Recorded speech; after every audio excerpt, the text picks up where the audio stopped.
Students next आता है बेटा और काफ़ी इंपॉर्टेंट टॉपिक है। बेसिकली ये न्यूमेरिकल्स वाला टॉपिक शुरू हो गया है, पर यहाँ पे ये जो थ्योरी हम डिस्कस करेंगे ये समझना ज़रूरी है, तभी आप न्यूमेरिकल्स कर पाओगे। देखो, इसको कहते हैं Nernst equation. Nernst equation basically क्या है? ये मैथमेटिकल फार्मूला है या इक्वेशन कह लो, जो ई सेल यानी ई नॉट ई या ई सेल, ई मतलब इलेक्ट्रोड पोटेंशियल या ई सेल मतलब ईएमएफ ऑफ अ सेल को रिलेट करती है कंसंट्रेशन ऑफ इलेक्ट्रोलाइट से और टेम्परेचर से। तो देखो फार्मूला क्या होता है, फार्मूले से एक एग्जांपल की हेल्प से समझते हैं। जैसे ये रिलेशन आ गई, मान लो ई के लिए इलेक्ट्रोड पोटेंशियल निकालना है मैग्नीशियम का, तो मैग्नीशियम के लिए ये रिएक्शन लिख देंगे Mg2 positive plus 2 electron changes to Mg। तो अब इसका फॉर्मूला क्या है? E equals to E not minus 2.303 RT by NF log products by reactants. ये नस्ट इक्वेशन है बेटा, ये आपको याद रखनी है। तो E equals to E not minus 2.303 RT by NF log products by reactants. अच्छा, अब लेकिन प्रोडक्ट बाय रिएक्टेंट में इसकी बात कर रहा हूँ पहले, सिर्फ आयंस लेने हैं, सिर्फ आयंस, न्यूट्रल एटम नहीं लेना है। तो यहाँ पे देखो ध्यान से, प्रोडक्ट कौन है? Mg है। तो Mg प्रोडक्ट, तो ये तो आयन नहीं है, तो इसको लेने की ज़रूरत नहीं है। रिएक्टेंट में सिर्फ आयंस लेने हैं, मैंने कहा, तो आयंस Mg2 पॉजिटिव आयन है, तो इसलिए Mg2 पॉजिटिव को लेना है यहाँ पे, ठीक है। तो प्रोडक्ट रिएक्टेंट में सिर्फ आयंस लेने हैं, तो इसीलिए हमारे पास ये बन गया E equals to E naught, same आ गया, माइनस। अब यहाँ पे ध्यान से समझना, टेम्परेचर यहाँ पे हमारे पास फिक्स है 298 केल्विन रखना है, आर की वैल्यू 8.314 जो होती है, और फैराडे आपको पता ही है 96500। तो ये 2.303 आर और टी और एफ, इसको मिलाकर ये बन गया 0.0591 बाय 2 लिखा हुआ है। अब ये 2 कहाँ से आया? 2 आएगा बेटा, ये है 2 बेसिकली, चाहे आप इलेक्ट्रॉन्स बोल दो या चार्ज बोल दो। चार्ज कैसे? जैसे Mg के ऊपर 2 पॉजिटिव है, यहाँ कितना है? 0, तो 2 से 0 कितने का चेंज आया? 2 का, तो 2 इलेक्ट्रॉन्स आ गए बेटा। तो ये 2 बेसिकली चार्ज में क्या फ़र्क पड़ा, या इलेक्ट्रॉन्स, कुछ भी कह लो, 1/Mg2 पॉजिटिव आयंस की कंसंट्रेशन, ये न्यूमेरिकल्स में गिवन होगी।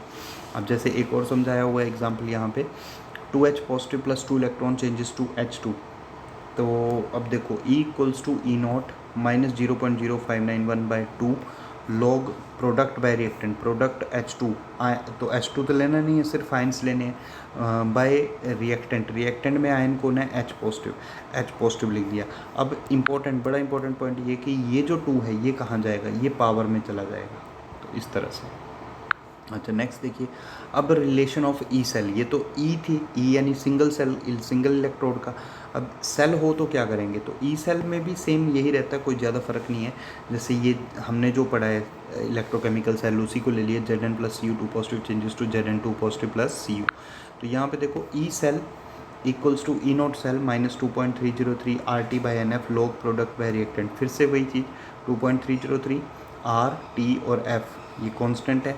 R होता है 8.314, टेम्परेचर फिक्स लिया हुआ है 298 केल्विन, और फैराडे 96500। इनको जोड़कर ये बन गया 0.0591/2। और log product by reactant, product में आ गया बेटा Zn2 पॉजिटिव और रिएक्टेंट में आ गया Cu2 पॉजिटिव। तो ये वैल्यूज़ लिख दी हमने, और बस इसको सॉल्व करना है। ये वैल्यूज़ दी होती हैं न्यूमेरिकल्स में, इनको पुट करके निकालना है। अच्छा, एक और एग्जांपल है, देखो जैसे 3Mg plus 2Al3 positive changes to 2Al plus 3Mg2 positive. तो E cell equals to E not cell minus 0.0591/n। अच्छा, एक सेकेंड, पिछले वाले में मैंने n बताया नहीं, तो फिर बता देता हूँ। देखो n मतलब चार्ज, तो जिंक पे यहाँ पे कितना चार्ज? 0। यहाँ पे कितना हो गया जी? 2। तो 0 से 2 कितने का चेंज आया? 2 का, तो ये 2 इसलिए यहाँ पे आ गया, ऐसे निकाल सकते हो। अच्छा, यहाँ पे आ जाओ, देखो और किसी से भी निकाल सकते हो, जैसे ये इसमें Mg से भी निकाल सकते हो, Al से भी निकाल सकते हो। तो देखो यहाँ पे 6 आया, 6 कैसे आया? हम पहले मैं Mg से बताता हूँ। तो यहाँ पे Mg पे कितना है? 0, तो 3 0 जा 0 रहा। यहाँ पे आ जाओ, यहाँ पे Mg पे कितना है? 2, पर 3 है, 3 2 जा 6, तो 0 से 6 का चेंज आ गया बेटा, ऐसे, इसलिए ये 6 आया। अच्छा, ये चीज़ Al से भी निकाल लेते हैं। देखो ये 3 पॉजिटिव है, ये 2 है, 2 3 जा 6 हो गए। इधर आ जाओ, Al पे यहाँ पे कितना चार्ज? 0 और 0, तो 6 से 0 फिर से चेंज कितने का आ गया? 6 का आ गया, ये है। और लोग प्रोडक्ट बाय रिएक्टेंट, प्रोडक्ट में आयंस लेने हैं, आयंस को ना Mg2 पॉजिटिव और पावर में चला गया 3, ये देखो। इसी तरह से डिवाइडेड बाय रिएक्टेंट, रिएक्टेंट में आयन कौन है? एल्युमिनियम आयंस, तो Al3 पॉजिटिव और ये 2 कहाँ चला गया इसकी पावर में, ऐसे। अच्छा, नेक्स्ट आता है बेटा why cell stops working after some time. अब इसको एक समझना है एक दूसरे तरीके से। दूसरे तरीके से क्या है, उससे पहले आपको ये समझना है कि जो ई होता है, ई का मतलब रिडक्शन पोटेंशियल। अच्छा, रिडक्शन क्या होती है? रिडक्शन होता है गेन ऑफ इलेक्ट्रॉन। तो ये रिडक्शन पोटेंशियल क्या है? इलेक्ट्रॉन गेन करने का पोटेंशियल। इलेक्ट्रॉन पे चार्ज कैसे? नेगेटिव। तो नेगेटिव को अगर गेन करना है तो खुद पे चार्ज कैसा होना चाहिए? पॉजिटिव। तो इसीलिए इलेक्ट्रॉन्स को गेन करने की एबिलिटी तब ज़्यादा होगी जब सॉल्यूशन में पॉजिटिव आयंस की कंसंट्रेशन ज़्यादा होगी। तो ये इसीलिए डायरेक्टली प्रोपोर्शनल ये बताया हुआ है मैंने। अच्छा, अब आप पीछे पढ़ा हमने कि एक सेल तभी काम करेगा जब उसकी एनोड की ई वैल्यू कम हो और कैथोड की ई वैल्यू ज़्यादा हो। तो देखो ये स्टार्टिंग ले ली मैंने कि एनोड ये है, इसकी ई वैल्यू कम है, कैथोड ऊपर मतलब उसकी ई वैल्यू ज़्यादा है। अच्छा, जब सेल काम करता है धीरे धीरे तो आपको याद होना चाहिए कि जो जिंक वाली साइड थी, ये जिंक वाली साइड में Zn2 पॉजिटिव आयन बढ़ रहे थे, पॉजिटिव आयन्स बढ़ते जाते हैं।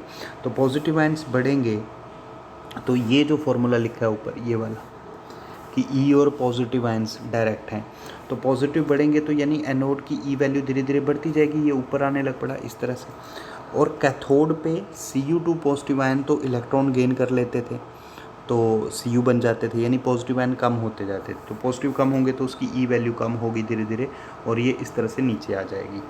एक टाइम पे दोनों इक्वल हो जाएंगी। इक्वल होने का मतलब हो गया कि ई सेल कैसे निकालेंगे? ई कैथोड माइनस ई एनोड।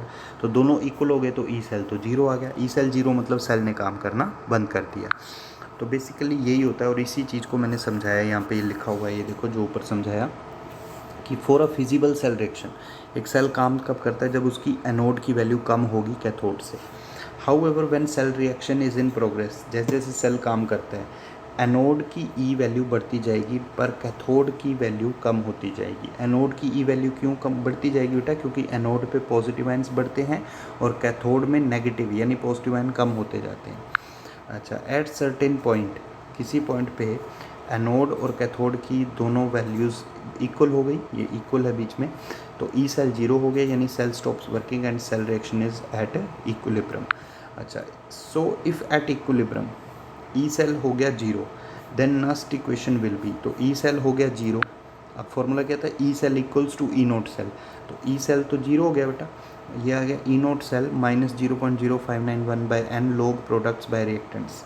अब ये जो नेगेटिव वाली ये वाली सारी टर्म है ना, इसको दूसरी साइड ले जाओ तो हमारे पास क्या बन जाएगा? E note cell equals to 0 minus 0.0591 by n log K C, यही फॉर्मूला बन गया। यानी E note cell equals to, ये सीधा हो गया, इक्वल्स टू, एक सेकेंड रुको बेटा, ये देखो ना, ये है हमारे पास ई नोट सेल, एक सेकेंड बेटा, ये तो ये ई नोट सेल माइनस, इसको दूसरी तरफ ले गए ना तो ये प्लस का हो गया, ठीक है। तो ये आ जाएगा हमारे पास E note cell equals to, zero लिखने की ज़रूरत ही नहीं है, सीधे कर दो, equals to 0.0591 by n log K C, ये आ गया हमारे पास। और नेक्स्ट चलते हैं, देखो significance of K C. Significance of K सी, पहले के सी होता क्या है? Equilibrium constant. ये डायरेक्ट होता है प्रोडक्ट्स के और इन्वर्स होता है रिएक्टेंट्स के। तो अगर के सी की वैल्यू ज़्यादा है इसका मतलब प्रोडक्ट्स ज़्यादा बने, प्रोडक्ट ज़्यादा बने मतलब सेल रिएक्शन जो है वो काफ़ी ज़्यादा प्रोसीड कर गई है, यानी सेल ने काफ़ी देर तक काम किया। और अगर इसकी वैल्यू कम ज़्यादा आती है तो इसका मतलब रिएक्टेंट्स कम है, यानी रिएक्टेंट्स सारे के सारे प्रोडक्ट्स में बदल चुके, तो इसका मतलब भी वही हुआ कि सेल रिएक्शन ने काफ़ी देर तक काम किया, यानी सेल ने काम किया बेटा। तो इसीलिए larger is the value of K C, cell reaction have been proceed to large extent and it produce electricity to large extent, ये है। अच्छा, नेक्स्ट आता है electric work done. Electric work done ये पहले भी पढ़ा होगा आपने, W equals to Q into V होता है, तो ये वही डिफाइन किया है कि electric work done in 1 second is equal to the electric potential यानी कि V multiplied by total charge passed यानी कि Q। तो W maximum equals to Q into V होता है, पर मैक्सिमम वोल्टेज जो होती है वो तो EMF होता है, तो इसलिए मैंने ई नोट सेल लिख दिया। ई नोट सेल क्या है? EMF of the cell. और Q चार्ज, Q की वो फॉर्मूला लिखा ना NE। अब लेकिन यहाँ तो 1 mole of electron 2 mole of electron लेने हैं, इसलिए NF हो गया बेटा ये। तो Q की जगह आ गया NF, तो ये बन गया W max equals to NF E not cell. और ये एक +1 में थी रिलेशन कि डेल्टा G नॉट जो होता है ये माइनस W मैक्सिमम होता है, तो इसलिए W मैक्स की जगह अगर डेल्टा G नॉट लिखोगे तो ये फार्मूला बन जाएगा delta G not equals to minus NF E not cell. और एक ये +1 में भी थी relation delta G not equals to -2.303 RT log KC। पर इसको याद तो रखना, पर इसको यूज़ करने की ज़रूरत नहीं पड़ेगी। हाँ, हम क्या करेंगे, जैसे अगर KC निकालना होगा तो हम इस फॉर्मूले को यूज़ कर लेंगे, E not cell equals to 0.0591 by N log KC। इसको चेक कर लेना एक बार। ये E not equals to E not cell equals to ये सीधा आ गया इक्वल्स टू 0.0, अच्छा ये 0 लिखा है बेटा, ठीक है, ये है E not cell equals to 0.0591 by N log KC, ये है, ठीक है, ये है ना 0.0591 बाई N log KC। तो ये चीज़ आ जाएगी हमारे पास। मैं चाहे तो लिख कर बता देता हूँ ताकि कन्फ्यूजन ना रहे आपको। ये बनेगा हमारे पास, यहाँ पे पहले फिर से बता देता हूँ, ये E नॉट सेल है ना माइनस, ये टर्म सारी दूसरी तरफ ले गई, ये प्लस की हो जाएगी, तो ये हमारे पास क्या बन जाएगा, हमारे पास बनेगा E not cell equals to 0.0591 by N log ऊपर प्रोडक्ट्स बाय रिएक्टेंट्स, ये चीज़ आ जाएगी। तो ये है बेटा, और इसके आगे के जो पोर्शन है वो अब सिलेबस में नहीं है, वो कट चुके हैं बेटा सिलेबस से। तो आपने इतने ही तैयार करना है, और इसके न्यूमेरिकल्स हम क्लास में डिस्कस करेंगे, जो लाइव क्लास होगी उसमें। थ्योरी आपने यहाँ से जो मैंने बताई है इन वीडियोस को बार बार देखो, और इससे थ्योरी को अच्छे से तैयार कर लो, क्योंकि थ्योरी में अगर कंसेप्ट स्ट्रॉन्ग हो जाएंगे तो न्यूमेरिकल्स करना भी इजी होंगे। और इसीलिए बेटा ये जो फॉर्मूलेज़ वाले जो टॉपिक हैं इनको बार बार अच्छे से पढ़ना।